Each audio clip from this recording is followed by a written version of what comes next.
Hello ನಮಸ್ಕಾರ, ನೀವು ನೋಡ್ತಾ ಇದ್ದೀರಾ ನ್ಯೂಸ್ ಫಸ್ಟ್. ನಾನು ರಕ್ಷತ್ ಶೆಟ್ಟಿ. ಮಂಡ್ಯ ಸಂಸದೆ ಸುಮಲತಾ ಅಂಬರೀಶ್ ಬಿಜೆಪಿಗೆ ಸೇರ್ಪಡೆಯಾಗಿದ್ದಾರೆ. ರಾಜ್ಯ ಬಿಜೆಪಿ ಕಚೇರಿಯಲ್ಲಿ ಅವರು ಬಿಜೆಪಿಗೆ ಸೇರ್ಪಡೆಯಾಗಿದ್ದಾರೆ. ಈ ವೇಳೆ ಮಾಜಿ ಮುಖ್ಯಮಂತ್ರಿ ಬಿಎಸ್ ಯಡಿಯೂರಪ್ಪ, ಬಿಜೆಪಿ ರಾಜ್ಯಾಧ್ಯಕ್ಷ ಬಿವೈ ವಿಜಯೇಂದ್ರ ಇವರೆಲ್ಲರೂ ಕೂಡ ಉಪಸ್ಥಿತರಿದ್ದರು.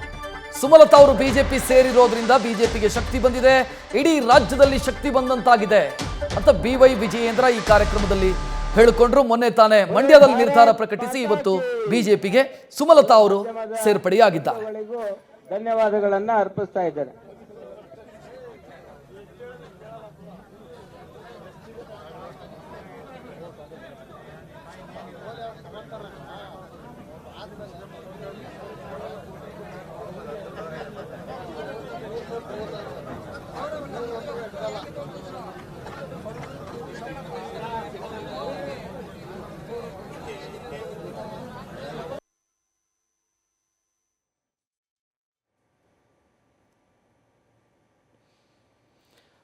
ಮೊನ್ನೆ ಸುಮಲತಾ ಅವರು ಬಿಜೆಪಿಗೆ ಸೇರುವಂಥ ನಿರ್ಧಾರವನ್ನು ಮಂಡ್ಯ ಜಿಲ್ಲೆಯಲ್ಲಿ ಪ್ರಕಟಿಸಿದರು. ಮಂಡ್ಯದಲ್ಲಿ ತಮ್ಮ ಕಾರ್ಯಕರ್ತರು ಬೆಂಬಲಿಗರ ಸಭೆಯನ್ನು ನಡೆಸಿ ನಾನು ಬಿಜೆಪಿಗೆ ಸೇರ್ಪಡೆಯಾಗ್ತಾ ಇದ್ದೀನಿ, ಕಾರಣ ಪ್ರಧಾನಿ ನರೇಂದ್ರ ಮೋದಿಯವರ ಕಾರ್ಯವೈಖರಿಯನ್ನು ಮೆಚ್ಚಿಕೊಂಡು ನಾನು ಬಿಜೆಪಿಗೆ ಸೇರ್ತಾ ಇದ್ದೀನಿ ಅಂತ ಹೇಳಿದರು. ಆ ನಂತರ ನಿನ್ನೆ ಯಾವಾಗ ಅನ್ನುವಂಥ ಪ್ರಶ್ನೆಗೂ ಕೂಡ ಅವರು ಉತ್ತರವನ್ನು ಕೊಟ್ಟಿದ್ರು. ಇವತ್ತು ಮಲ್ಲೇಶ್ವರದ ಬಿಜೆಪಿ ಕಚೇರಿಯಲ್ಲಿ ಸುಮಲತಾ ಅಂಬರೀಶ್ ಅವರು ಬಿಜೆಪಿಗೆ ಸೇರ್ಪಡೆಯಾದಂಥ ದೃಶ್ಯವನ್ನ ನೀವೀಗ ನೋಡ್ತಾ ಇದ್ದೀರಿ. ಸುಮಲತಾ ಅಂಬರೀಶ್ ಅವರನ್ನ ಬಿಜೆಪಿ ರಾಜ್ಯಾಧ್ಯಕ್ಷ ಬಿವೈ ವಿಜಯೇಂದ್ರ ಪಕ್ಷಕ್ಕೆ ಬರಮಾಡಿಕೊಂಡ್ರು. ಈ ಸಂದರ್ಭದಲ್ಲಿ ಮಾಜಿ ಮುಖ್ಯಮಂತ್ರಿಗಳಾದಂಥ ಬಿಎಸ್ ಯಡಿಯೂರಪ್ಪ ಜೊತೆಗೆ ಡಿ.ವಿ. ಸದಾನಂದ ಗೌಡ, ಚುನಾವಣಾ ಉಸ್ತುವಾರಿ ಬಿಜೆಪಿಯ ಚುನಾವಣಾ ಉಸ್ತುವಾರಿ ರಾಧಾ ಮೋಹನ್ ಅಗರ್ವಾಲ್ ಇವರೆಲ್ಲರೂ ಕೂಡ ಕಾರ್ಯಕ್ರಮದಲ್ಲಿ ಉಪಸ್ಥಿತರಿದ್ದರು. ಅದರ ದೃಶ್ಯವನ್ನ ನೀವೀಗ ನೋಡ್ತಾ ಇದ್ದೀರಿ. ಇನ್ನು ಸುಮಲತಾ ಅಂಬರೀಶ್ ಅವರನ್ನ ಪಕ್ಷಕ್ಕೆ ಬರಮಾಡಿಕೊಂಡ ನಂತರ ಬಿವೈ ವಿಜಯೇಂದ್ರ ಮಾತನಾಡಿದ್ರು. ಅವರು ಮಾತನಾಡುವ ಸಂದರ್ಭದಲ್ಲಿ ಸುಮಲತಾ ಅವರ ಆಗಮನ ಪಕ್ಷಕ್ಕೆ ಬಲ ತಂದು ಕೊಡುತ್ತೆ ಅಂತ ಹೇಳಿದರು.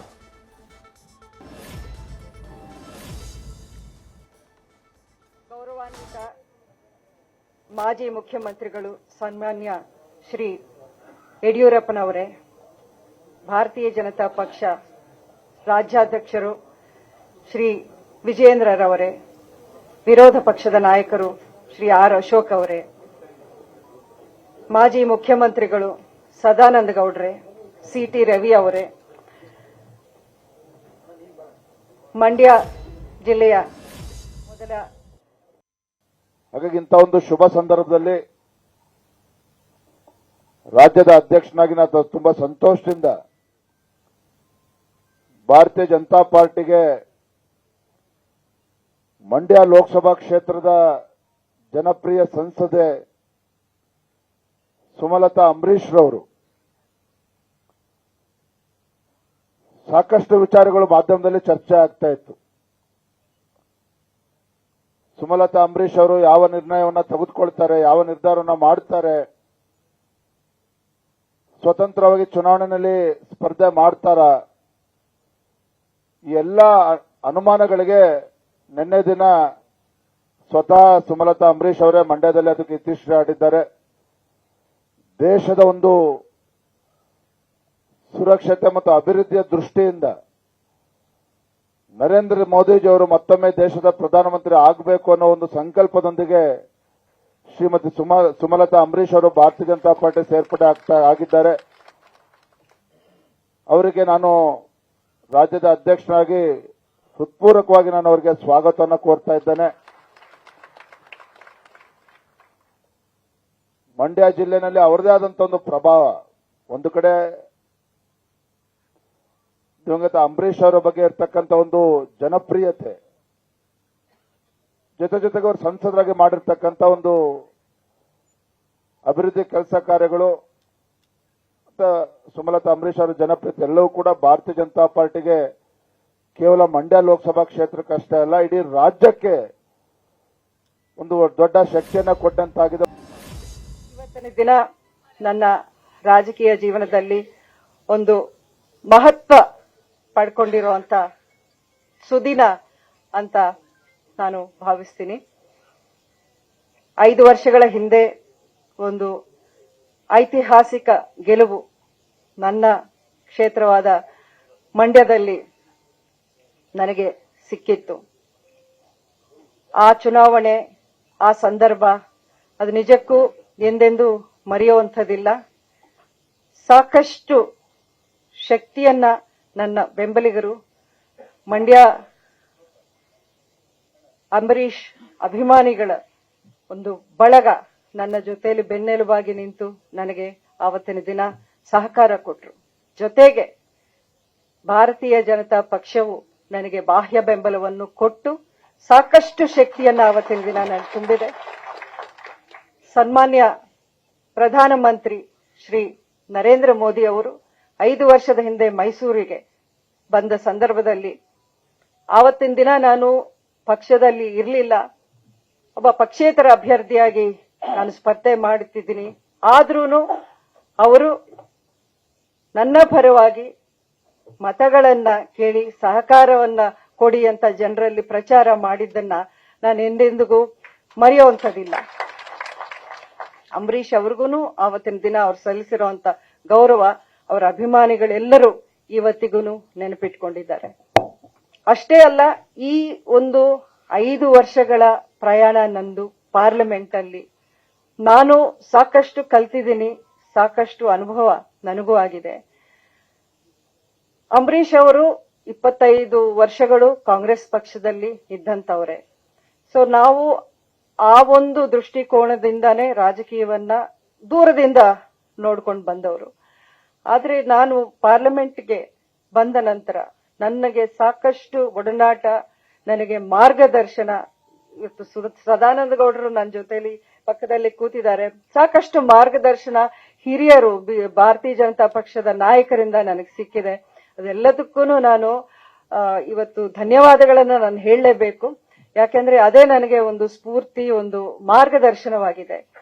ಮುಖ್ಯವಾಗಿ ಹೇಳಬೇಕು ಅಂದ್ರೆ ನನ್ನ ಇನ್ಸ್ಪಿರೇಷನ್ ಅಂತ ಹೇಳೋಕ್ ಇಷ್ಟಪಡ್ತೀನಿ. ನಮ್ಮ ದೇಶದ ಪ್ರಧಾನಮಂತ್ರಿ ಶ್ರೀ ನರೇಂದ್ರ ಮೋದಿ ಅವರು, ಅವರ ನಾಯಕತ್ವ, ಅವರ ಪರಿಕಲ್ಪನೆ, ಅವರ ಕನಸುಗಳೇನಿವೆ, ಒಂದೊಂದು ನಿಜಕ್ಕೂ ಒಂದೊಂದು ದಿನ ಅವರ ಒಂದು ಭಾಷಣ ನಾನು ಪಾರ್ಲಿಮೆಂಟ್ ಅಲ್ಲಿ ಕೇಳಿದಾಗ ಒಂದು ಹೊಸ ಸ್ಫೂರ್ತಿ, ಹೊಸ ಒಂದು ತಿಳುವಳಿಕೆ ನನಗೆ ಸಿಕ್ದಂಗಾಯ್ತು. ಇವೆಲ್ಲ ಈ 5 ವರ್ಷಗಳು ಹಂತವಾಗಿ ನಾನು ನೋಡ್ಕೊಂಡು ಬಂದಾಗ ಭಾರತೀಯ ಜನತಾ ಪಕ್ಷ ಸೇರುವುದೇ ಉತ್ತಮ ಒಂದು ನನ್ನ ಆಯ್ಕೆ ಆಗಿರುತ್ತೆ ಅಂತ ನನಗೆ ಅನಿಸಿತ್ತು. ಹಾಗೇನೆ ಇಲ್ಲಿ ನಮ್ಮ ರಾಜ್ಯದಲ್ಲಿ ಬಂದಾಗ ಸನ್ಮಾನ್ಯ ಶ್ರೀ ಯಡಿಯೂರಪ್ಪನವರು ರಾಜ್ಯದ ಮುಖ್ಯಮಂತ್ರಿಗಳಾಗಿದ್ದಾಗ ನನಗೆ ಸಾಕಷ್ಟು ಸಹಕಾರವನ್ನು ಕೊಟ್ಟರು. ನಾನು ಅವರು ಮುಖ್ಯಮಂತ್ರಿಯಾಗಿ ಚಾರ್ಜ್ ತಗೊಂಡ ನೆಕ್ಸ್ಟ್ ಡೇನೆ ಅವರು ಡೆಲ್ಲಿಯಲ್ಲಿ ಒಂದು ಸಭೆಯನ್ನ ಕರೆದಾಗ ಫಸ್ಟ್ ಕರೆದು ಕೇಳಿದ್ರು, ನಿಮ್ಮ ಜಿಲ್ಲೆಯಲ್ಲಿ ಏನ್ ಸಮಸ್ಯೆ ಇದೆ ಹೇಳಿ, ನಾನೆಲ್ಲ ಮಾಡ್ಕೊಡ್ತೀನಿ ಅಂತ.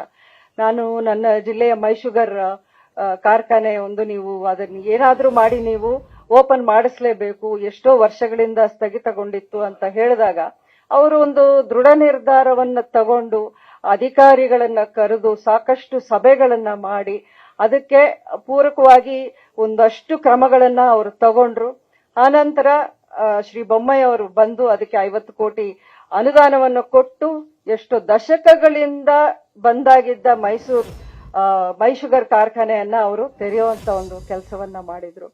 ಇವತ್ತಿನ ದಿನ ಯಾರೇ ಬಂದು ಅದಕ್ಕೆ ಬೇರೆ ಬೇರೆ ಅವರು ಅದಕ್ಕೆ ಕ್ರೆಡಿಟ್ ನ ತಗೊಳ್ಳೋಂತ ಉದ್ಘಾಟನೆ ಆದ್ಮೇಲೆ ಮತ್ತೆ ಪುನರುದ್ಘಾಟನೆಯನ್ನ ಮಾಡ್ತಾ ಇದ್ದಾರೆ ಇವತ್ತು ನಮ್ಮ ಜಿಲ್ಲೆಯಲ್ಲಿ. ಇದಕ್ಕೆ ಆನ್ಸರು ಜನನೇ ಕೊಡ್ಬೇಕಾಗತ್ತೆ. ಯಾಕೆಂದ್ರೆ ನಮ್ಮ ಅವಧಿಯಲ್ಲಿ ಅಥವಾ ಬಿಜೆಪಿ ಸರ್ಕಾರ ಇಲ್ಲಿ ಮಂಡ್ಯ ಜಿಲ್ಲೆಗೆ ಕೊಟ್ಟಿರುವಂತ ಕೊಡುಗೆ ಏನಿದೆ ಅದು ಬಿಜೆಪಿ ಪಕ್ಷಕ್ಕೆ ಸೇರಬೇಕೇ ಹೊರತು ಅದು ಬೇರೆ ಬೇರೆ ಅವರು ಬಂದು ಈಗ ಕ್ಲೇಮ್ ಮಾಡ್ತಿರೋದು ನಿಜಕ್ಕೂ. ಸುಮಲತಾ ಅಂಬರೀಶ್ ಅವರು ಮಾತನಾಡಿದ್ದನ್ನು ನೋಡಿದ್ರೆ ಮೊನ್ನೆ ಮಂಡ್ಯದಲ್ಲಿ ಏನು ಕಾರಣವನ್ನ ಕೊಟ್ಟರೋ ಈಗ ಬಿಜೆಪಿಯ ಕಚೇರಿಯಲ್ಲೂ ಕೂಡ ಅದೇ ಕಾರಣವನ್ನು ಅವರು ಕೊಡ್ತಾ ಇದ್ದಾರೆ. ಅಂದರೆ ಯಾಕೆ ಬಿಜೆಪಿಗೆ ಸೇರ್ಪಡೆಯಾದೆ, ಯಾಕೆ ಬಿಜೆಪಿಯೇ ನನ್ನ ಆಯ್ಕೆಯಾಗಿತ್ತು ಅನ್ನೋದಕ್ಕೆ ಅವರು ಕನ್ವಿನ್ಸಿಂಗ್ ಆದಂಥ ಕಾರಣಗಳನ್ನು ಕೊಡ್ತಾ ಇದ್ದಾರೆ. ಅಂದರೆ ನಾನು ಪಕ್ಷೇತರರಾಗಿ ಆಯ್ಕೆಯಾದಂಥ ಸಂದರ್ಭದಲ್ಲಿ ಬಿಜೆಪಿ ನಾಯಕರು ನನಗೆ ಮಾರ್ಗದರ್ಶನ ಮಾಡಿದರು, ಕರ್ನಾಟಕದ ಬಿಜೆಪಿ ನಾಯಕರು ಸಂಸತ್ನಲ್ಲಿ.